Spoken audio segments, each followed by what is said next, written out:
जय गुरुदेव। कोटि कोटि करूं वंदना, अरब खरब प्रणाम। चरण कमल बिसरू नहीं, जय गुरुदेव नाम। जय गुरुदेव। सतगुरु शरण गहो मेरे प्यारे, कर में जगात चुका। सतगुरु शरण गहो मेरे प्यारे, कर में जगात चुका। भूल भरम में सब जगह पछता, अचरज बात न काहूँ सुहाय। भूल भरम में सब जगह पछता, अचरज बात न काहूँ सुहाय। जिन पर मेहर आदि करता की, सोय है अमृत पीवत चाय। भाग्यहीन सब जग माया बस, भाग्यहीन सब जग माया बस। कोई गुरमुख बिरले चार। सतगुरु शरण गहो मेरे प्यारे, कर में जगात चुका। दर्शन करत पिंड सुधि भूली, सो सुधि बाहर घर क्यों आए। ऐसी लगन लगी अब जाकी, सोई गुरमुख पर मारथ पाँव। मन मुख फिरे किसी का नहीं, क्यों पावे पर मारथ पाँव। सतगुरु शरण गहो मेरे प्यारे, कर में जगात चुका। परम पूज्य परम संत बाबा जय गुरुदेव जी महाराज, आपके चरणों में कोट कोट प्रणाम। गुरु महाराज जी इस बात को समझा रहे हैं, सभी महात्माओं के एक ही वचन होते हैं। जितने भी संत महात्मा आए सभी सतलोक से आए, और सभी महात्मा के विचार एक ही हैं। वो चाहे जिस भी कौम मजहब में जन्म लिए हों, किसी भी जात में जन्म लिए हों, लेकिन उन सब का मूल उद्देश्य एक ही है। वो अपनी अपनी भाषाओं में इन रूहों को, इन सुरतों आत्माओं को अपनी अपनी भाषा में समझाए। मुसलमानों में भी आए, सिखों में भी आए, हिंदू में महापुरुष आए, सभी धर्म मजहब में वो आए और सबको वो समझाए। महात्मा इस बात को समझाते हैं कि जब वो महापुरुष इस धरती पे आते हैं तो भोली भटकी आत्माओं को, मानव जात को ये संदेशा देते हैं कि यह आत्मा, आए मेरी प्यारी सुरतें, अब आपको ये मानव शरीर मिल गया तो आप गुरु की खोज कर लो, सदगुरु की खोज कर लो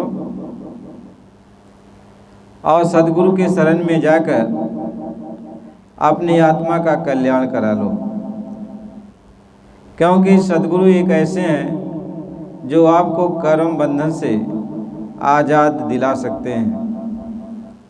यह बात तो आपको आश्चर्य लगती है, लेकिन जब तक आपके कर्म बंधन कटेंगे नहीं तब तक कोई भी जीव अपने घर वापिस भवसागर से पार नहीं हो सकता है, जन्म मरण के बंधन से छुटकारा नहीं पा सकता है। अब ये सबसे बड़ी बात तो यह है कि हमें इस कर्म बंधन से जब तक छुटकारा नहीं मिलेगा तब तक हम अपने घर जा नहीं सकते, क्योंकि यहाँ बंधन का मुख्य कारण है हमारा कर्म। जो कर्म हम करते चले आए जुगों जुगों में, वह संचित कर्म बन गया है, यानी उसका बैलेंस इकट्ठा हो गया, उसका बैलेंस संचित अंदर जा कर के आंतरिक आसमान में वो जमा हो गया और इसके बाद उसी में से थोड़ा थोड़ा पाप पुण्य कर्म निकाल कर जब हमें मानव शरीर दिया जाता है तब उसी में से थोड़ा थोड़ा अच्छा और बुरा निकाल कर तब मानव शरीर दिया जाता है। और तो भंडार, संचित कर्मों का भंडार अंदर आसमान में पड़ा रहता है। महात्मा ये समझाते हैं फिर हम यहाँ पे आकर जब हमें मानव शरीर मिलता है तो हम एक ही जन्म में इतने नए कर्म कर डालते हैं कि वह उसका भुगतान करना कई जुगों जुगों में संभव नहीं है। कितनों हम लाखों करोड़ों बार जन्म लेकिन उसका हम भुगतान नहीं कर सकते हैं, तो वह भी जमा हो जाता है, वह भी संचित कर्मों में जाके भंडार में जमा हो जाता है। और आत्मा को जब भी मानव शरीर मिलता है तो थोड़ा सा पाप और थोड़ा सा पुण्य ये निकाल करके प्रारब्ध उसका बनाया जाता है और उसी प्रारब्ध के अनुसार इस जीव को जब मानव शरीर पा जाता है तो उसको भोगना भरना पड़ता है, दुख और सुख सहना पड़ता है। इसलिए महात्मा इस बात को समझाते कि बच्चा, जब तक तुम्हारे जो कर्म बीज हैं, जब तक इसका नाश नहीं होगा तब तक कोई भी आत्मा अपने घर नहीं जा सकती है। और आप विचार करो, जितने भी देवी देवता हैं, जितने भी भगवान हैं, जितनी भी शक्तियां यहाँ पे आई, सब आपको कर्म में ही लगाई कि आप कर्म करो, आप कर्म करो। जैसा कर्म करोगे वैसा आपको पुण्य मिलेगा। अच्छा करोगे तो अच्छा, खराब करोगे तो खराब। लेकिन पाप पुण्य की बेड़ियों को काटने वाला कोई है नहीं। महात्मा ये समझाते हैं, जब भगवान कृष्ण अर्जुन को उपदेश देते हुए 18वें अध्याय में गीता के ये समझा कर वो कहते हैं कि अय अर्जुन, सर्वधर्मां प्रत्येकम माम किम शरणं भज, अहम तो सर्वपापेभ्यं मोक्षयिष्यामि मा शुचे। हे अर्जुन, सभी धर्मों कर्मों को छोड़कर तू मेरी शरण में आ जा, मैं तुझे सब पापों से मुक्त कर दूंगा।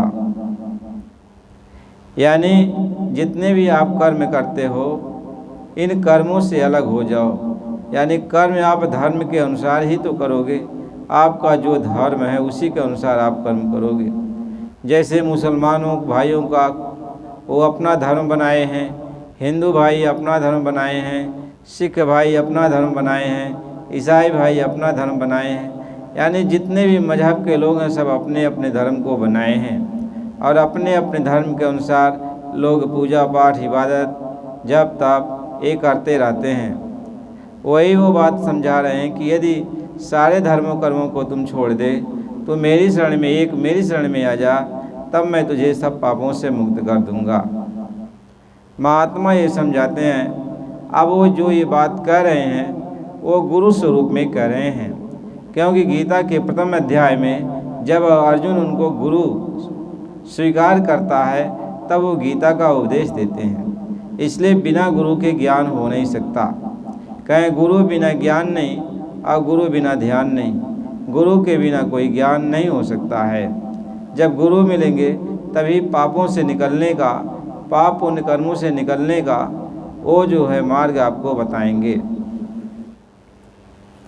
इसलिए भगवान कृष्ण अर्जुन को ये समझाते हैं कि हे अर्जुन, वेद सिर्फ 3 गुणों का बखान करते हैं। त्रैगुणा, हे अर्जुन, वेद सिर्फ 3 गुणों का बखान करते हैं। त्रैगुणस्या वेदा निस्त्रय गुणे भवे अर्जुन। हे अर्जुन, वेद सिर्फ 3 गुणों का बखान करते हैं तो निर्गुणी बन जा। यानी वेद में जो भी बखान किया गया सतोगुण, रजोगुण और तमोगुण, इन 3 इसी को त्रिगुणात्मक माया कहते हैं। यानी जो कुछ भी यहाँ पर रचना हुई यह त्रिगुणात्मक माया के द्वारा हुई है। सतोगुणी माया में आपको ज्ञान प्राप्त होता है। रजोगुणी माया में आपको यहाँ पे जो है मोह भ्रम में आप उत्पन्न हो जाते हो, मोह माया में फंस जाते हो। और तमोगुणी माया में आप अहंकार में आ जाते हो।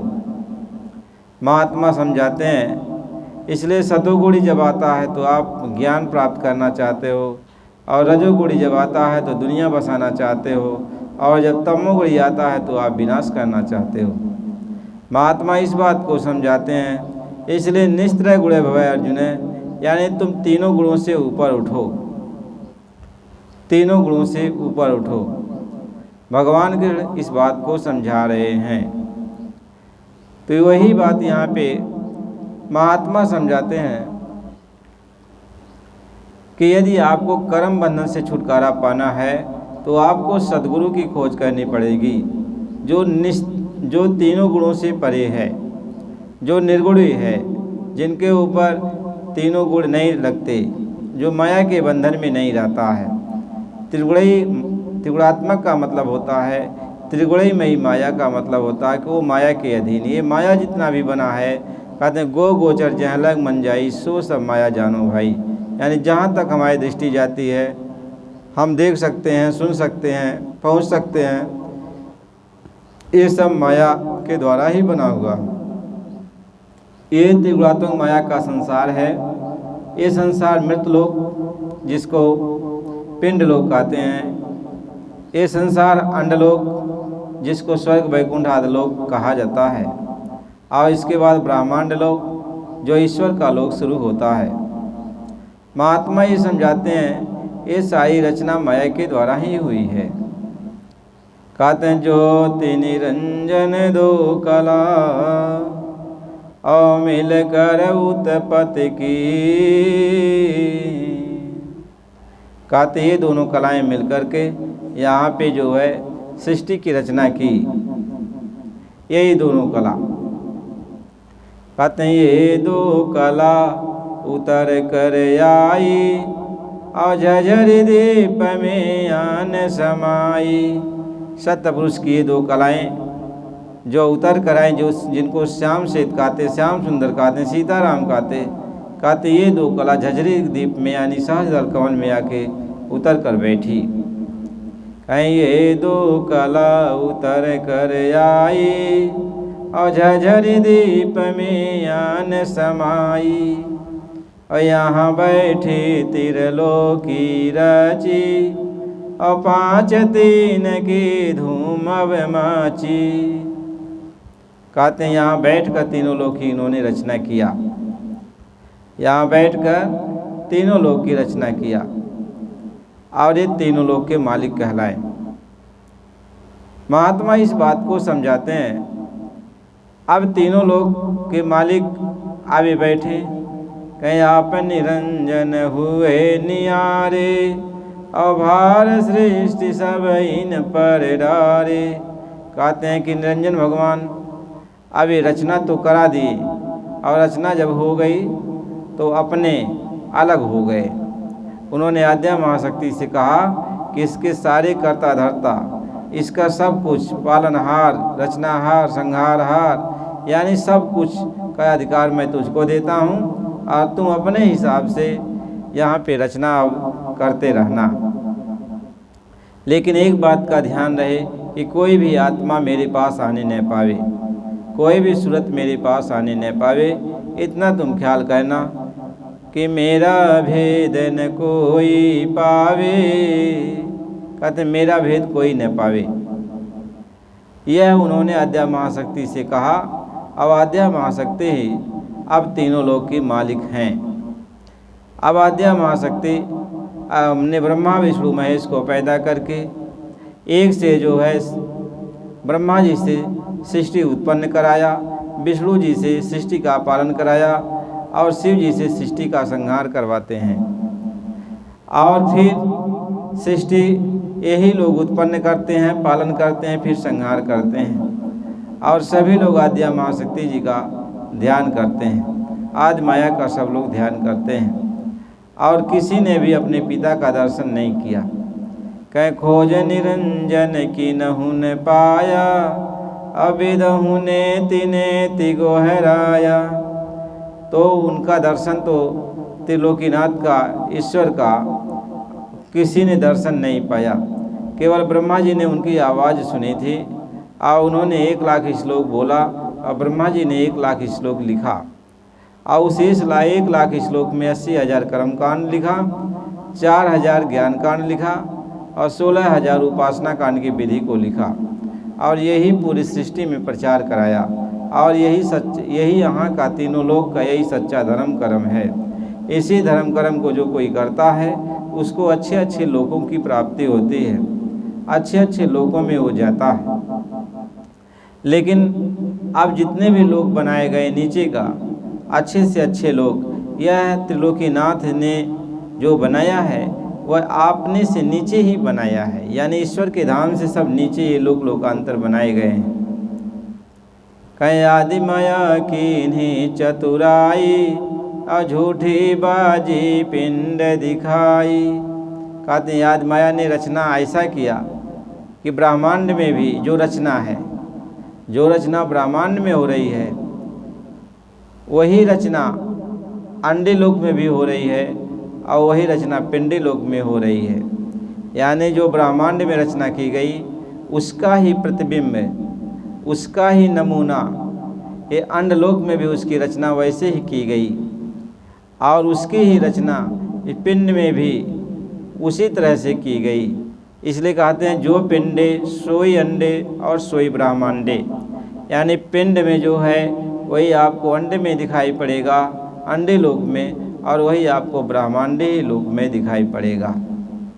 इसलिए महात्मा समझाते हैं कि रचना यह विगत जाल पसारा, सो कारीगर भारा है। कहते हैं रचना अविगत के द्वारा हुई, कहीं अविगति गति कुछ कहत न आवे। कहते हैं अविगत की जो गति है, यानी जैसे उन्होंने ये रचना किया उसके बारे में कोई बयान नहीं किया जा सकता है। ऐसा रचना ही बनाया गया कि आप पिंड लोक में यदि मूलाधार चक्र से लेकर के मूलाधार चक्र को यानी गुदा चक्र से फिर ऊपर जौन है, महात्मा समझाते हैं जब वो मूलाधार चक्र से आप स्वादिष्ठान चक्र पे आओगे, उससे के बाद हृदय चक्र पर, नाभि चक्र पर आओगे, फिर हृदय चक्र पर आओगे, फिर कंठ चक्र पे आओगे। इसमें जो जो आपको दिखाई पड़ता है वही अंडलोक में आपको फिर दिखाई पड़ेगा। और जब अंडलोक से ऊपर जाओगे तो वही ब्रह्मांड में भी दिखाई पड़ेगा।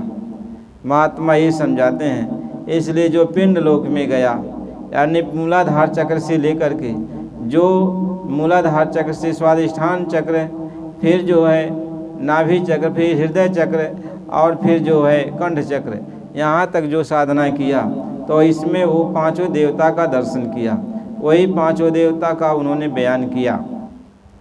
और जो आँखों से ऊपर अंड सृष्टि में दिख गया, अंड लोक में गया, स्वर्ग वैकुंठ आदि लोकों में गया तो वहाँ पर भी इन्हीं का पांचों का दर्शन किया। और फिर जो अंड सृष्टि से आगे सूक्ष्म सृष्टि में गया तो वहाँ पर भी इन्हीं पांचों लोगों का दर्शन किया। तो आपस में सब लोग झगड़ा कर बैठे। पिंड में जाने वाले लोग ये कहें कि नहीं जो मैंने देखा वो सही है, अवंड लोक में जाने वाले लोग ये कहें कि जो मैंने देखा वो सही है, और ब्रह्मांड में जाने वाले लोग उन्होंने कहा जो देखा मैंने देखा वो सही है। महात्मा ये समझाते हैं इस तरीके से ये रचना हो गई और अब जीव जो है निकलने की कनेक्शन की कोई राह न पावे। कहते अब निकलने की कोई राह किसी को मिलने वाला नहीं है। अब भ्रम में सब लोग पड़ जाते हैं, कोई भी है, सब भ्रमित हो जाते हैं, सब भ्रमित हो जाते हैं। जहाँ जो पहुँचा वहीं का वो बयान करने लगा और वहीं सब कुछ वो मानने लगा। महात्मा ये समझाते हैं अब कोई जीव निकल नहीं पाता है। इसलिए महात्मा समझाते हैं कि सतगुरु शरण गहो मेरे प्यारे, कर्म जगात चुकाए, और भूल भरम में सब जगह पचता, अचरज बात न काहू सुहाए, और जिन पर मेहर याद करता की सोय अमृत पीवत चाहे। कहते जिस पर मालिक की दया कृपा हो वही इस बात को समझ सकता है, नहीं तो कोई समझने वाला इस बात को नहीं है। महात्माओं के ये वचन कोई समझ नहीं पाता है। इसलिए महापुरुष समझाते हैं कि यदि आप इस कर्मों से अलग होना चाहते हो, कर्म बंधन से छुटकारा पाना चाहते हो, तो आप संत सद्गुरु के पास जाओ। संत सद्गुरु जब मिल जाएंगे तो आपको इस कर्म बंधन से आज़ाद कर देंगे, और जब कर्म बंधन से वो आज़ाद कर देंगे तो आप सहज में ही मुक्त हो जाओगे, सहज में ही आप मुक्त हो जाओगे। महात्मा इस बात को समझाते हैं। इसलिए सद्गुरु की खोज करो, कह सद्गुरु खोजो रे प्यारी, जगत में दुर्लभ रतन यही, और जिन पर में हर दया कृपा की, जिन पर में हर दया सतगुरु की, तिनको दर्शन दई। कहते हैं सतगुरु की खोज करो, संत महात्माओं की खोज करो। जब तक संत महात्मा आपको नहीं मिलेंगे तब तक आप अपने घर नहीं जा सकते हो, क्योंकि संत महात्मा इन तीनों लोकों से परे चौथे लोक में से आते हैं। इसलिए महात्मा समझाते हैं वो सचखंड नामी धाम से आते हैं, इसलिए इन सब का भेद वो बताते हैं। संत महात्मा ये कैसे होते हैं जो पिंड की भी बात बताएंगे और अन्न की भी बात बताएंगे और ब्रह्मांड की भी बात बताएंगे। कहने क्षर अक्षर निहयाक्षर पारा, अविनति करें जहाँ दास तुम्हारा, अलोक अलोक पाऊँ सुख धामा, और चरण शरण दीजे विश्रामा। तो वो सब जगह की बात को बताते हैं। क्षर इस मृत लोक को कहते हैं, पिंड लोक को क्षर कहते हैं। अक्षर जो है अंडी लोक को कहते हैं, निअक्षर ब्रह्मांडी लोकों को कहते हैं।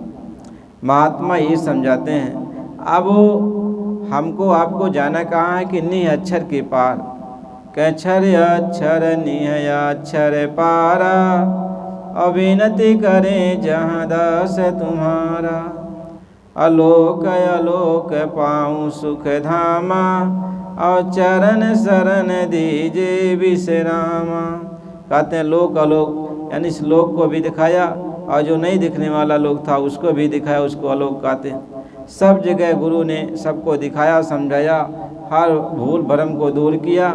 इसके बाद कहा है अपने घर चलो, अपने घर चलो। इसलिए महात्मा समझाते हैं कि जब तक संत महात्मा नहीं मिलते तब तक जीव अपने घर जा नहीं सकता।